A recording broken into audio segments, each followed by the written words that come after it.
This is the Extensionists, Conversations with Great Thinkers in Agriculture. I'm Toban Dyck. And I'm Jay Whetter. Hey, Toban. Hey, Jay. How's it going? Good. Do you want to talk about art? Yeah. Okay. I do.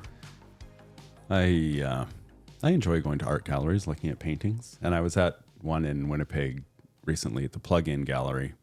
And it was a guy named Marcel Zama who grew up in Winnipeg, but now lives in New York City.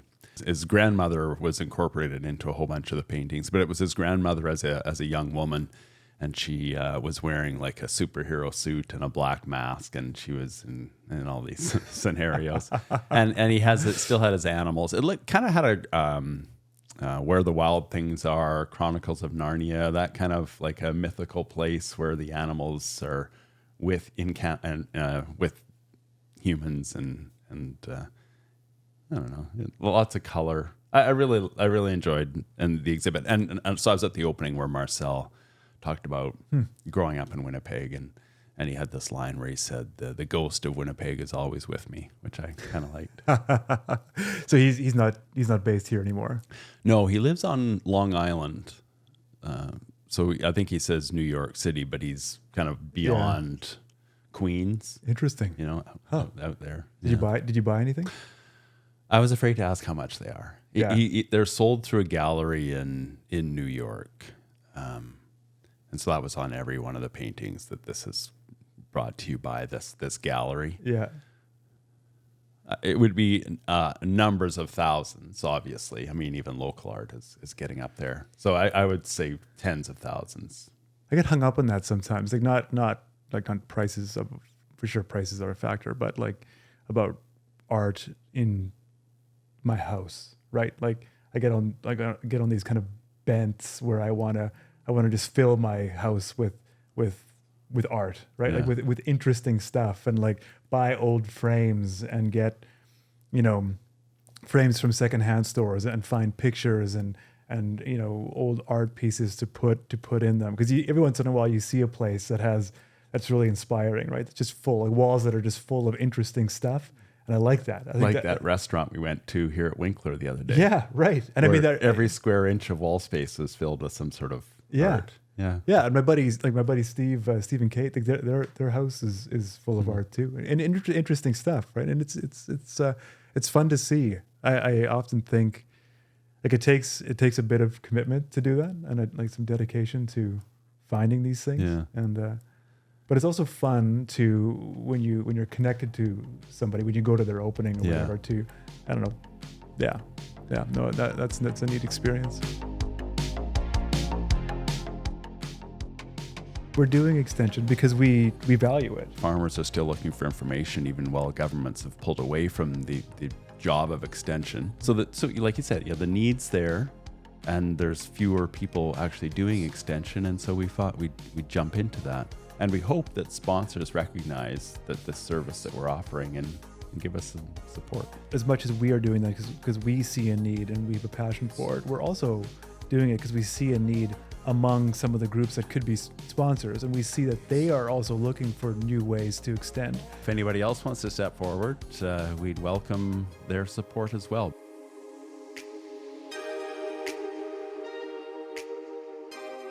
So with us today, we have Jeff Schoenau. Jeff, what's your job? Quick. So I'm a professor in the soil science department here in the College of Ag at the University of Saskatchewan, and I also hold the Saskatchewan Ministry of Agriculture chair in soil nutrient management. And I also farm with my wife Lynn. Right on. Oh, awesome. Sorry, quick might have sounded rude, but yeah, that was rude. That was rude, Jay. Like the why quick? Well, sometimes people have long bios like Jeff, and then we're half an hour into the podcast, and he's just wrapping up. So that was a big risk, I thought there. So anyway, thanks, Jeff. That was a good, nice and quick. I'm Jay Whetter, and I'm Toban Dyck. Yeah. Hi, Toban and Jay. Pleased to meet you. Good to chat with you today. Yeah. Thanks for joining us. Yeah.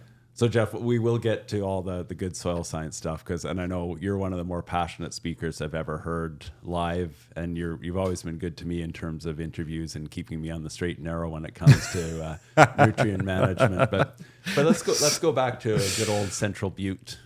You grew up on a farm. What are you growing there? Canola and wheat and peas are my main crops, Jay. And And so Toban, he's done some work with Manitoba pulse and soybean growers. Right. And as you know, I've done a lot of work on canola. Yep. So how is the pea crop in Central Butte? Is it doing okay with the Phanomyces, or is it what's the issue? It struggles. It struggles. Seems like when you get a rain that's going to recharge the soil profile, like we had in early May, and made a big difference. Unfortunately, it saturated the soil, and the Phanomyces moved in, and significantly hit the yield, especially of course in a field where it had been before. Oh, So it's there. It's a concern. Yeah. Has peas been a part of your rotation for a long time? Yeah, for many since the 1990s. Oh, wow. And is that canola pea wheat rotation that have you added in any other crops over the 90s, or has that been pretty steady? I've put flax in there occasionally, but it's mainly been those three crops. Once in a while, I will grow wheat on wheat, just to spread it out a little bit, and that's actually worked not too bad in the last couple of years, because the fusarium really has disappeared with the drought years that we've had in southern Saskatchewan. So How was this growing season for you? started out really good. I mean, I looked in June and I took pictures of this as the best crop, best garden too, that I thought I was ever going to have, and then. It got hot and it got dry in July, and lots of biomass, lots of straw, but really kind of disappointing grain yield, particularly for the canola. Yeah, I heard that. Late. Yeah. Similar, out here. Central Butte is where from Regina? I know you're in the southern half Yeah, of the province. it's actually pretty close to Lake Diefenbaker. Okay. So northwest of Moose Jaw. Yeah. But you're not irrigating. No, but we're kind of right on the fringe. Yeah, where my land is. Yeah, but I'm not irrigating myself. Yeah. Family farm, Jeff? Yes, indeed. Yeah. Awesome. Where's Lynn from? She's from Saskatoon. Okay. So actually, I met her in Saskatoon. So she actually didn't grow up on a farm, but over the last 40 years, she's certainly learned the ropes and taken up the farming enterprise with vigor. I rely on her totally 100%. Well, I was going to ask how you manage your time between the university and the farm. I don't. We don't have any hired help, and my kids aren't out there, so it's her and I that make it go. Yeah. And do you that's a lot of live work. in Central Butte for the summer, or do you commute out there? Yeah, we go back and forth. We're kind of on the road, all going back and forth all the time. Yeah. All right. Oh, wow. Lots of miles. So you said you have a garden as well? Oh yeah. That's why I said I like garden vegetables there. Yeah. Meat and potatoes and garden vegetables. Yeah. But it was disappointing. It was disappointing. I mean, again, I had 5 rows of corn there, and I think I got 2 cobs of corn off of it. Yeah. It just melted too. It looked so great, and then when the heat hit and it dried out, I mean, corn likes heat, but it doesn't like it dry like that, and it just the cobs never filled. So in your cars, going back to the Challenger, did you have like dice hanging from the mirror and an 8-track playing your AC/DC, or what was? Yeah. I had an 8-track in a Mustang. I had. Yep. Is that the one you rolled? No. Okay. This is many I still cars got do you that have? Mustang. I bought that new Mach 1 Mustang. Oh, Still nice. got it. 70 or what? No. It's actually the Malaise era. It's a 78. They call it the Malaise era because the cars in the late 70s were nowhere near as fast as they were in the early 70s, Okay. right? So that's where the Malaise came on. They're kind of slow and lethargic. that's what they call them. Yeah. That's what they call them, Jay. Yep. Oh, you didn't answer my question about the foamy dice. Yeah, I had some dice there. Yeah. That's good. I like That's those. good. Yeah. That's awesome. That is awesome. So what kind of collection do you have of vehicles? Let's see. I got the Mach 1 Mustang, the Challenger, got a custom cruiser old station wagon from the 80s. Wood paneling? Yes, it does Yeah. have wood paneling. That's essential. Yep. That reminds me of the Vacation. Did you ever watch that movie? The National Lampoons? Yeah. Oh, that's so good. Is that the car? Like those old Parisians? Yeah, or it like actually does look a lot like it. Yep. And did you ever put your grandma on the top? No. Central but, Butte? No, I did have a deer carcass on the roof one time. Oh, there's Jeff again. What ties into the hunting? Yeah, for sure. Oh, that's fantastic. How did you get into soil science? Was it something you always knew you wanted to do, or was it, what was the process there? I guess I would say that after high school, kind of thinking about what I wanted to do, and I kind of actually really wanted just to stay in the farm. But my brother, he engineering professor up here at the U of S too, and he knew I liked agriculture, so he said, well, you know what you should do is you should go in the College of Agriculture. So I said, okay, I'll give it a whirl, and I went up and kind of registered last minute and got in the college there in 1980, and went on to become an agronomy major, which is kind of a jack of all trades. It was everything then. It was crops and soils and agricultural economics. I liked them all. Mm-hmm. But I had a professor of soil fertility, Jeff Bettany, who inspired me and actually encouraged me to do graduate studies in soil science. And so that's where I kind of went into the soil stream and kind of became a little bit of a Dr. Dirt. Dr. Dirt. Oh, I love it. Dr. Dirt. Is that what your students call you? Well, I've had people call me that. Actually, I think the late Les Henry also, he also had that tag as well. Okay. Sometimes. You're Dr. Dirt too. Yeah. Dr. Dirt Jr. Oh, I love it. Yeah. I love it. I mean, it's on the podcast now, so it's immortalized. You are now Dr. Dirt. Yeah. Better than Dr. Dirty. Yeah. Indeed. Indeed. Indeed. It's very true. Thanks for that, Jay.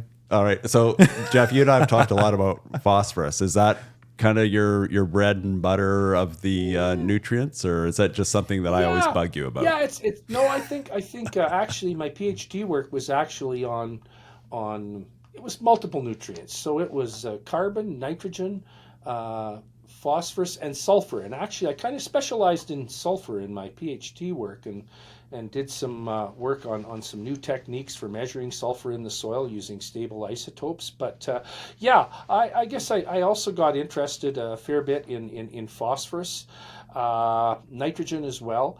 But phosphorus always kind of intrigued me, Jay, just because of the complexity of the chemistry in the soil. And my supervisor also inspired me, as Dean John Stewart, who was the Dean of Agriculture then, to take a particular interest in the chemistry of the soil. And phosphorus has really interesting chemistry. Yeah. So does sulfur.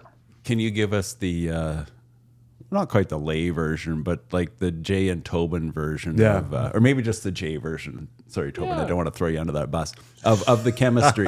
What's interesting about the chemistry?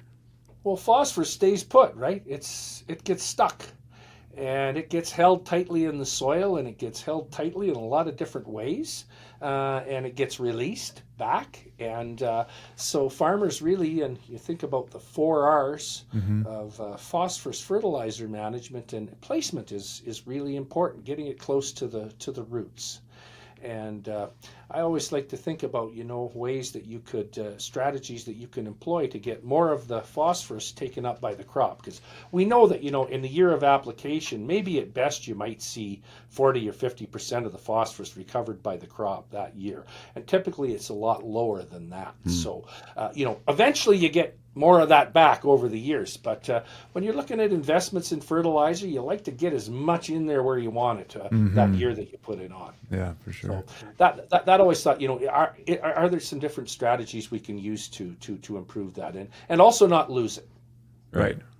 Well, I just want to go back to the chemistry of the binding. So why does it, I'm assuming it's some sort of charge of the phosphorus molecule and the charge of whether it's clay or what it's binding to. What's going on there exactly? Yeah, it's really reactive. So it will tend to form precipitates by reacting with calcium, which is dominant in our prairie soils as a cation, and it'll also become adsorbed, especially on any kind of an iron and aluminum hydrous oxide. So it binds. It has an affinity to undergo covalent bonding, and also to actually undergo what's called ligand exchange, which really holds it tight.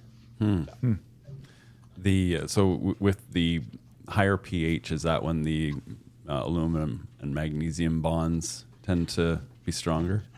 at the lower pH. That's when you Lower tend to pH. find the aluminum and the iron, and then it's at the higher pH that you tend to get the calcium precipitates. Okay. And so, we always talk about phosphorus availability and, and its relationship to pH.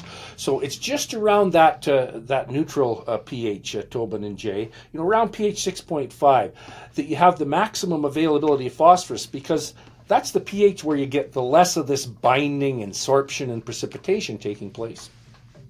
So we got a lot of Alberta soils that are low pH, and then you got Manitoba soils that are high pH. So the phosphorus availability could be lower in both of those, but for completely different reasons. Is Saskatchewan in the middle there? Yeah. Saskatchewan is the God's country in the middle. It's kind of in the middle, exactly. Yeah. But there's a lot of we're hearing some issues in some places, even in Saskatchewan, where the pH is pretty low. And so also thinking about, how that influences the chemistry of some other elements, nutrients like manganese. We have been also seeing some pHs low enough where manganese toxicity seems to occasionally show up. And one of the big things with low pH and poor plant growth in general in soils across the world, pH gets low enough, you get a lot of soluble aluminum too. And so you think about we really don't deal much with acidity here in the prairies, and particularly in Saskatchewan and moving east towards Manitoba. But some folks deal with that a lot, and they've actually developed some cultivars over the years that have been able to tolerate that aluminum in those acid soils. So, I'm always excited about what the plant breeders can do to help overcome some of the limitations that exist in the soil, including nutrient limitations. So with a low pH, is that the solution? Is breeding the solution, or is something you can do? Yeah, I guess, you can put lime on, but, lime's not something that's normally been, liming is not commonly done here in Western Canada, not like it is in the Midwestern U.S. and that, but there may be some soils out there that could benefit from some liming. Jeff, have you ever used lime on your farm? No, I haven't. No, but we just started a set of trials here with some different calcium containing amendments, and one of those is lime, calcium carbonate. But we've also got gypsum. We got some other calcium sources there. So that's a study we're just getting going on. We started in the growth chamber, but we want to take a look and see if we can, maybe look at some microsite effects of adding calcium in smaller amounts than what you would typically in a lime spreading operation, but putting that calcium down in a band and seeing what impact that it has on the early conditions that exist there around that germinating seed and seedling. Just to see, it's been a long time since anybody's done any calcium research in Western Canada. I mean, when it comes to true calcium deficiency, that's a pretty rare bird. But calcium can impact the soil in other ways, the composition of exchangeable cations, the structure. Maybe there's a benefit there. So we're going to explore that over the next couple of years.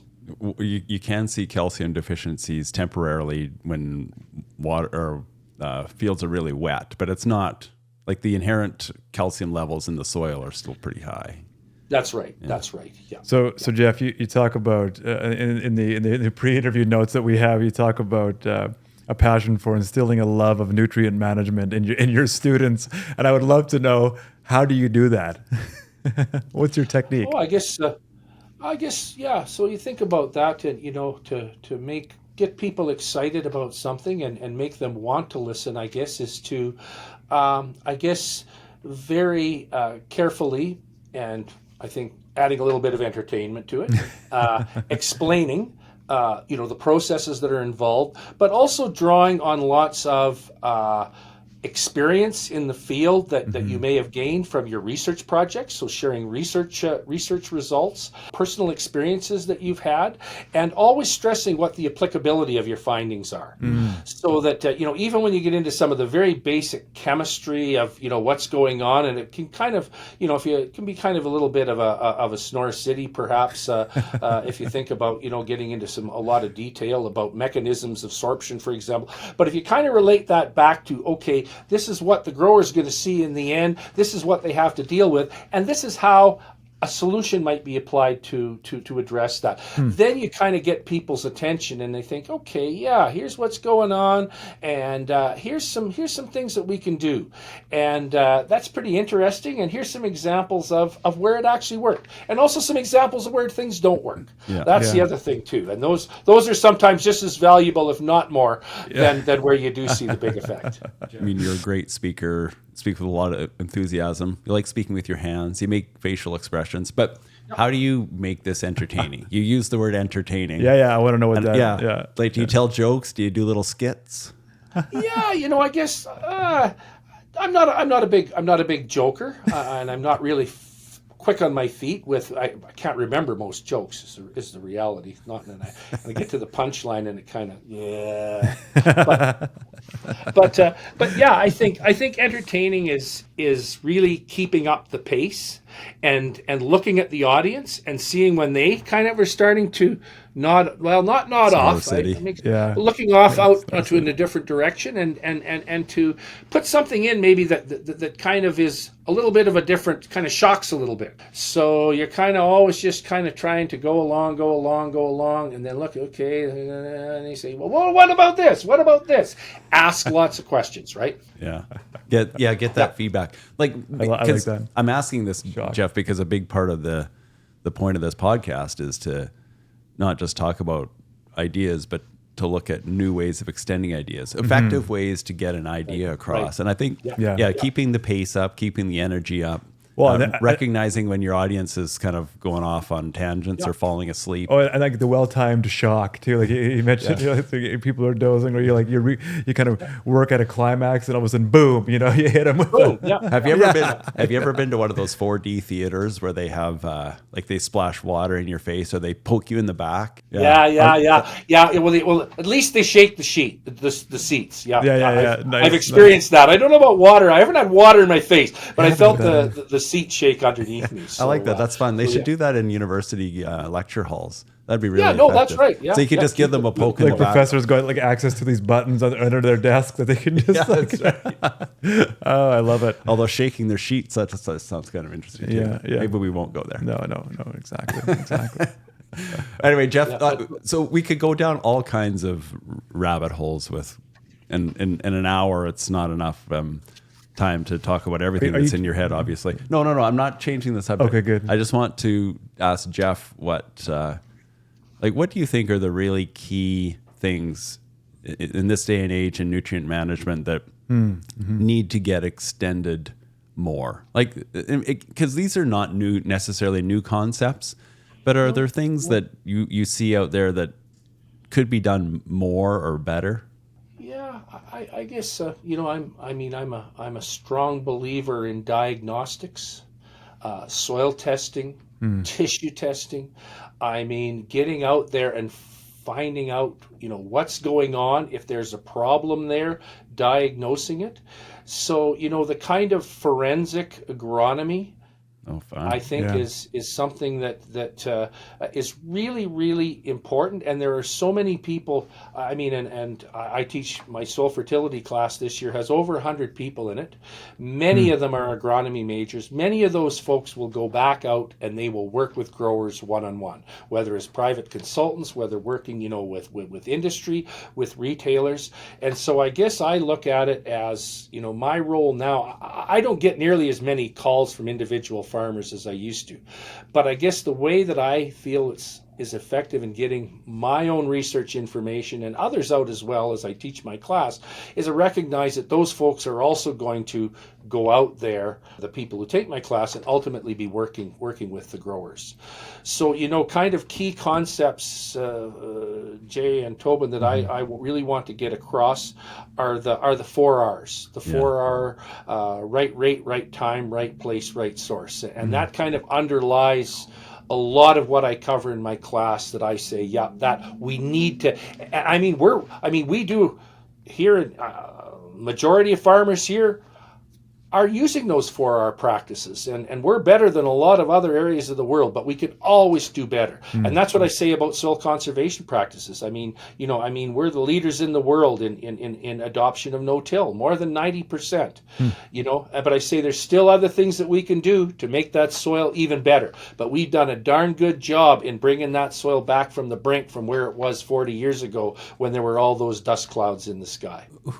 So why are we better? Yeah. Like, was it people? Was it particularly pivotal individuals?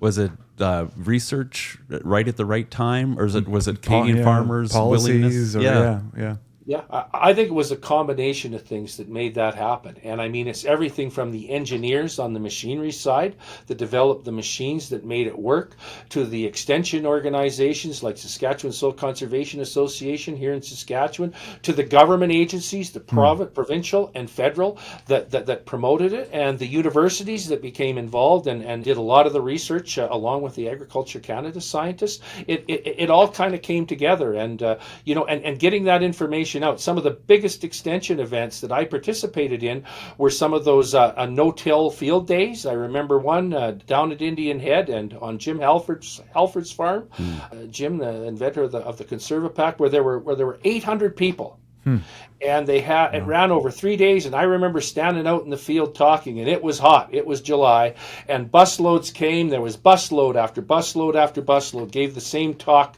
9 times. And by the end, I was kind of like, you felt like it was an out-of-body experience where you kind of felt like your mouth was moving and you were talking, but your mind was somewhere else because you were just going through that route. But I mean, it was a lot of fun, and so getting the message out, I think, was a very, very important part of making that whole no-till conservation agriculture revolution here in the prairies actually take place.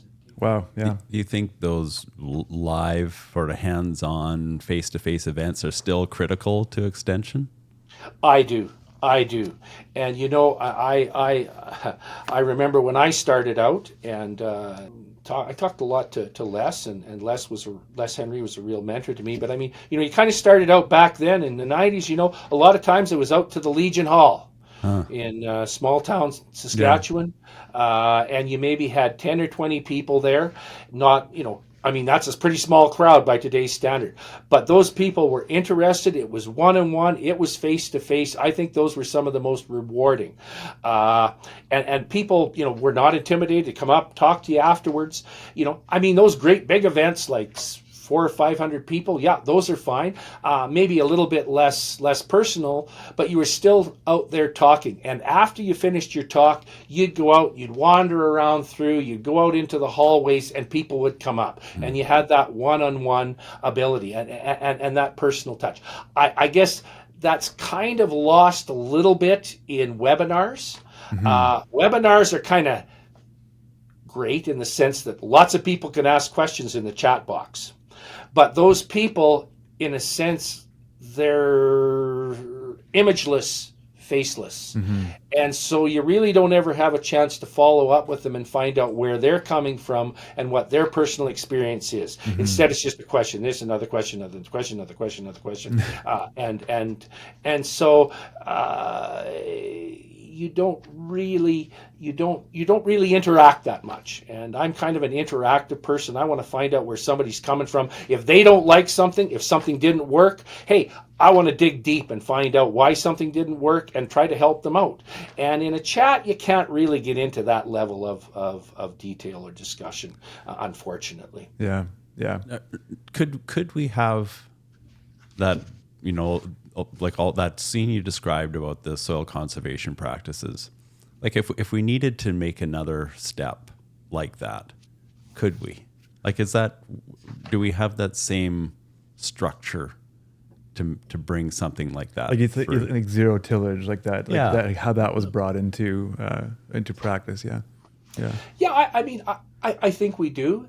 And I mean, even if I think of precision crop management, and from my area, variable rate fertilization, kind of seeing the same thing happen again, and seeing this adoption related to a lot of research, a lot of presentations, a lot of extension, and recognizing that things don't change overnight in agriculture. And I certainly learned that in some of the technology that I developed, and thought, well, this technology is going to go out and everybody's going to be using this. Yeah. 2, 3, 4 years. No, it takes time. It takes time, and it's almost like you can see a progression of how it happens. I mean, seeing is believing. And so that kind of demonstration out in the field has always been really, really important. And I mean, now we're probably better set up than we were in the past. We have so many research and demonstration farms out there now that offer the ability to showcase things, and webinars that can reach out to people if you're. But I still don't think it can replace the shows, like the crop production show, for example, those places where people can get out and actually touch and feel and talk to a human being. Yeah. I mean, the zero tillage thing comes up quite a bit, and I've chatted with other people about it too, because it was such a big deal for Canada and such a kind of a united almost campaign. I wonder now with extension, we have regenerative ag, we have all these kind of different things, sustainability, if that confuses things too much for us to kind of get behind a singular kind of campaign that will, through repetition, will actually see change. Are we getting lost in some of these some of these terms? It's an open question. I don't have an answer. Yeah. No, I agree. There's a lot of different things that are going on, and there's different forces that are pushing them. I guess I think back to the no-till. It was really kind of a win-win. I mean, you want to increase the efficiency, the operational efficiency of a system, and hey, along with this comes a conservation benefit. And now we realize the carbon sequestration that comes with it. That really we weren't looking at that much at the begining. We just wanted to keep that soil in place, and not let it go into the air or be washing down into the through gullies into the sloughs. But yeah, there's a lot of different tugging and pulling on things now. Some of these things unfortunately end up getting politicized, and that's never good either, because then you get these factions, and it's probably a little bit tougher now for things that really aren't sort of, hey, this is a win, and we've got to do this. And I think when people saw all that dirt in the air, and I did on my farm, see all that dirt in the air in the 80s, and 88 was just horrible, you realize, holy man, we gotta, something's got to be done. Is variable rate one of the things that you think we got to do? And again, it's going to take time. Yeah, and I think about it in many different contexts, precision fertilization, Jay. So, it can be variable rate, with a very sophisticated technology, and changing rates on the go as you're moving every 40 or 50 feet. But it can also be something as saying, hey, we're going to go out and we're going to build the productivity back up of these knolls, and they've lost a lot. Because since the time that land was brought into cultivation, we've been helping build them up through a no-till system. But maybe there's some specific things we can do on those parts of the field to build up the fertility. And so some of our research work has looked at that. Adding phosphorus, micronutrients, organic amendments to those specific areas of the field. It's not really variable rate in a sense, but it's sort of like on-off approach. We're going to go to this area, but we're going to do some. Same with salinity. Salinity's another one, and I've been involved in some salinity research work in the last few years. What can you do about it? And what's really kind of exciting now, I think, is there's a lot of, again, coming back to the plant breeding efforts to develop salt tolerant grasses, even salt tolerant legumes like alfalfa, and one of the projects I like to talk about that we had in place was seeding down a saline areas to salt-tolerant green wheatgrass. And at the beginning, that grass was really, really slow to establish. And we had a site, a non-saline and a saline site within the same field. And salt, and trying to get something to go where there's salt, it can be challenging. Like kochia weed in there, foxtail. But once it established, over time, the yield on that saline area, that forage, salt-tolerant forage grass, got better and better and better. After 5 years, it was the same yield on the saline area as it was in the non-saline. And actually, the last couple of years, it's actually been exceeding it. Wow. Because that grass has been able to access the water in that shallow water table and all those unused nutrients. So, it's coming back to thinking about what you can do and what drives things. Really, if you can take an area that grows nothing but weeds and make it productive again and grow a forage that's palatable to animals, and also bring down the water table and lower the level of salts there in that profile, maybe be able to go in afterwards with an annual crop, which is something we're looking at next year. That's again kind of a win-win situation. Yeah, that's interesting. That's very interesting. So with all your research, do you take a lot of that back to your own farm and put it into practice? Well, here's what I'll say about my own farm is that over the years, I think pretty well every one of my graduate students has had a site on my farm as one of their research sites. And a lot of soil's been hauled out of there, brought back to the greenhouse and the growth chambers here and used for research. So, yeah, I mean, I have a chance to see what goes on there. And I guess the one thing, as well as we use a lot of other sites as well, of course, sites that are close to Saskatoon, like the Livestock Forage Center of Excellence, Discovery Farm, but also the Agri-Arm sites that extend out further. So, yeah, you want to have a lot of different locations to evaluate things. But one of the things that I do like about the farm is that I'm kind of in control there. So if I want to do something like do a topsoil replacement study where I go and dig the topsoil out of the sloughs and haul it back up onto the knolls, I can do that. I love that. Do you get any grief where, like, I can see that having that farm to actually do the hands-on work sounds really great to me, but do you get any other profs or any other people saying, oh, there's Jeff again, just getting all this free labor, free research from his students?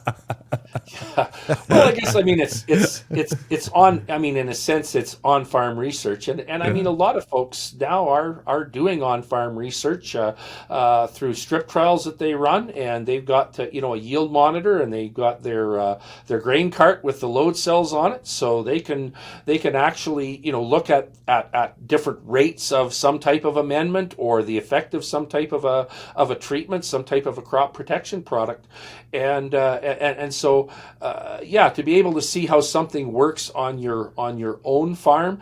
As a farmer, you kind of understand, well, yeah, is that an effect that I'd really be interested in? Yeah. So if I see something on my farm and I see something on some other farms and I look at it on my own farm and say, well, is that something I'd really be interested in, or is that something I kind of say, yeah, so what? So actually, it kind of helps me to figure out, what's really important and worthwhile taking the next step versus something that you just say, okay, didn't really do anything, and I've done it for 3 or 4 years. Tried this, tried that. Time to move on to something else. So in terms of like ag extension, and from your experience working in that realm, is there something that the industry isn't doing that you feel it should? It's a lot of information gets out, and it gets out to the farm gate in so many different ways. And I even think of the different magazines that are out and that you can subscribe to electronically, but also appear in the mailbox out in the rural areas. That's a really great way to get information out. I also have satellite at the farm, so I watch the Rural Channel and RFD TV, and I kind of like those. They have lots of good information, and I think I always I'm kind of a little bit jealous that in the United States, some of the U.S. universities, the land-grant universities, Oklahoma State University has kind of their own TV show on there. And I always think, boy, if I had more time here, maybe that's something that we could get going here at the University of Saskatchewan. I could see it. Dr. Dirt TV show. Yeah. Jeff, when you came on this podcast, or when you agreed to join us, was there one thing that you wanted to say that you haven't had a chance to say yet? Because we're always confined to a certain time limit, but what do you want to close with? I guess I some really good advice was passed on to me, and I would say it's know your audience. Know your audience when you're going out to talk to somebody and to convey an idea.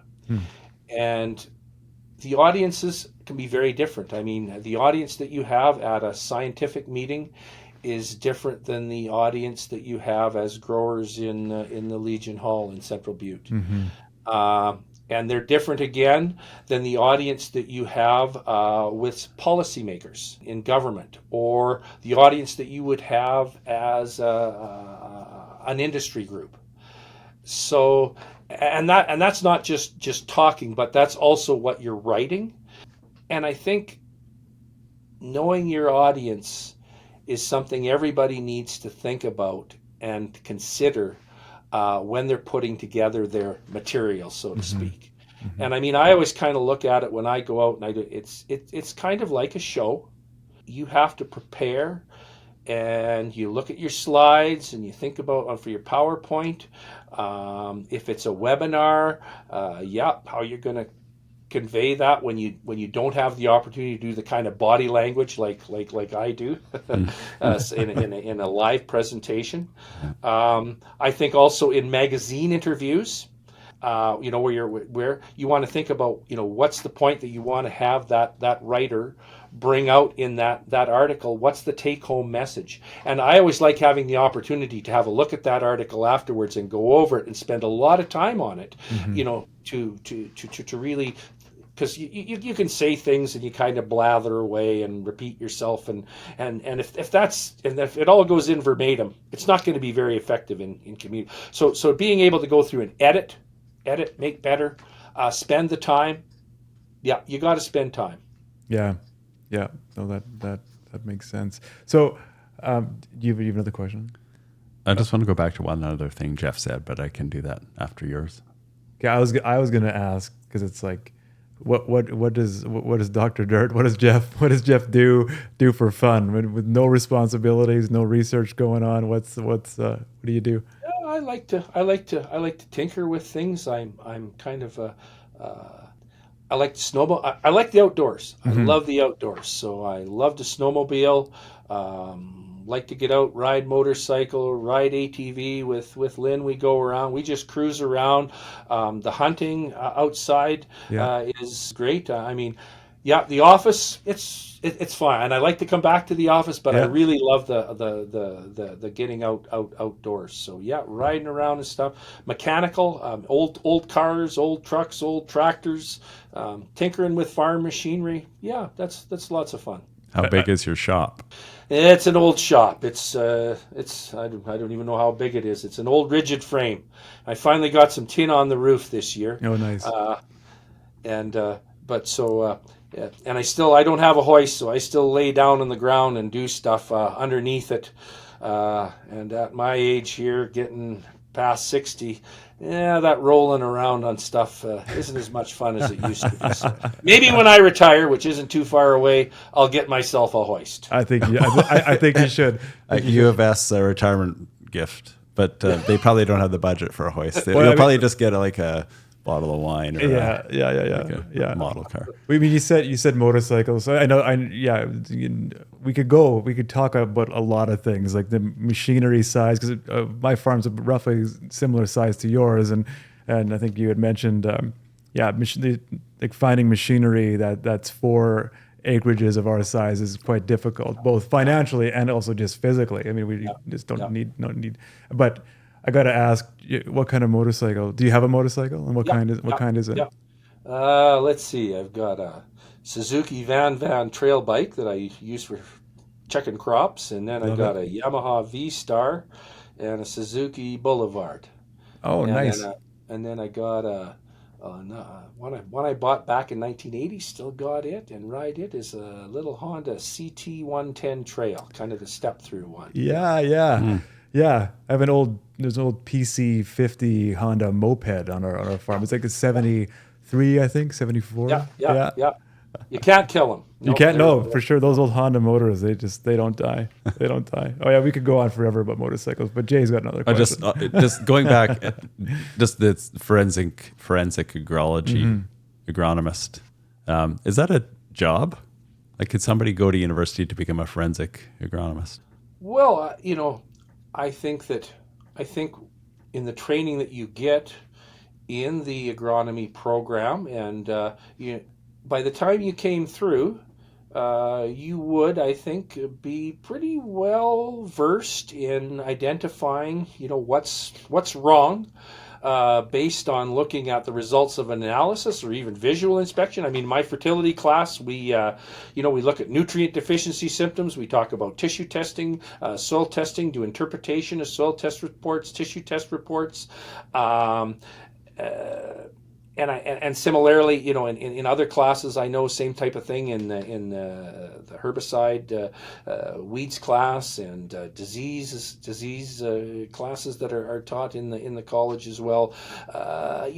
Being able to identify. In fact, I recall, I'm not sure what the class is still given, but actually a field class where they go out, take a look at a number of different scenarios out in the field, and what's wrong here, and what are the approaches that you can use, and let's use them, and let's figure out why this crop isn't growing very well here and why it's growing better there. So I suppose any agronomist is a forensic agronomist in some ways. they are. Yeah. They're dealing with that all the time, right? I mean, Yeah. and in a lot of cases, what you're dealing with is you're dealing with problems. Yeah. Yeah. Why didn't something work? Why does it look like this? Yeah. I like the term. It makes you sound Yeah, like I you're know. a detective or something. Well, I mean, going on the TV show theme Yeah. is like Dr. Dirt to forensic agronomist. That would be amazing. There you go. That'll be your U of S TV show. Yeah. Sometimes you don't know what's going on, and sometimes it's a little mysterious, and so maybe you'd call it like the X-Files type. Yeah. I love it. I love it. Yeah. Well, thanks so much for your time. Yeah. Yeah, that's great, Jeff. Thank you so much. It's great to talk to you. Yeah, no, that was lots of fun.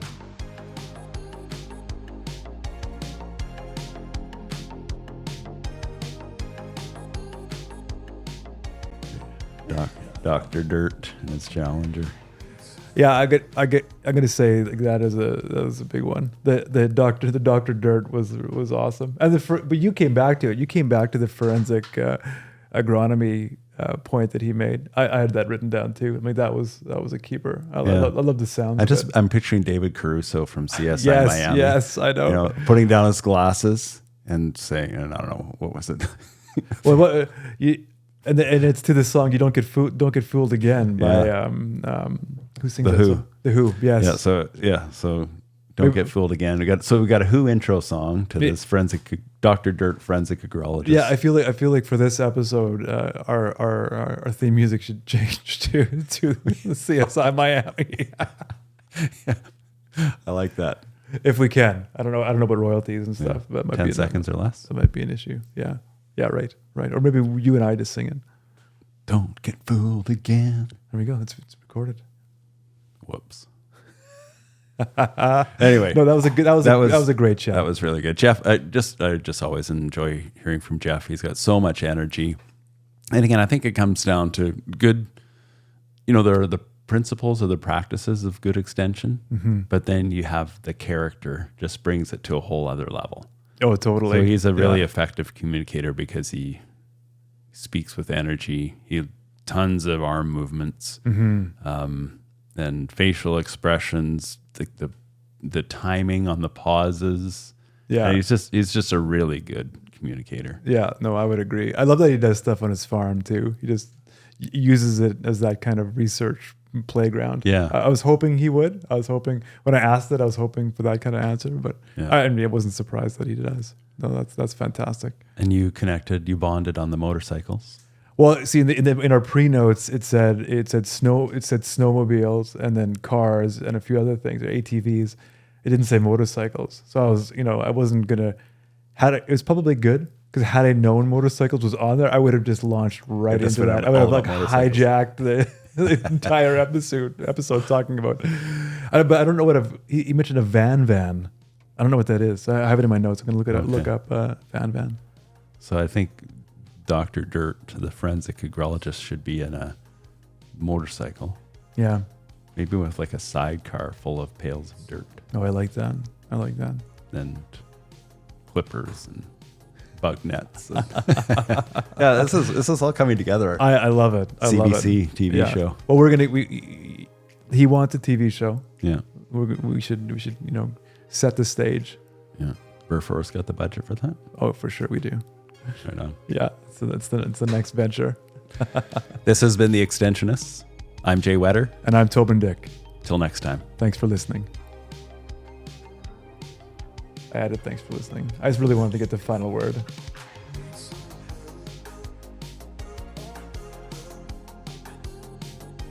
This has been a Burforest Group production. We also want to thank the people you don't see. We're here, we're chatting away with our guests. But there's tons of people who work behind the scenes to make this podcast happen. Ryan Sanchi is our director, Ashley Robinson is the coordinator. and Abby Wall is our producer and editor.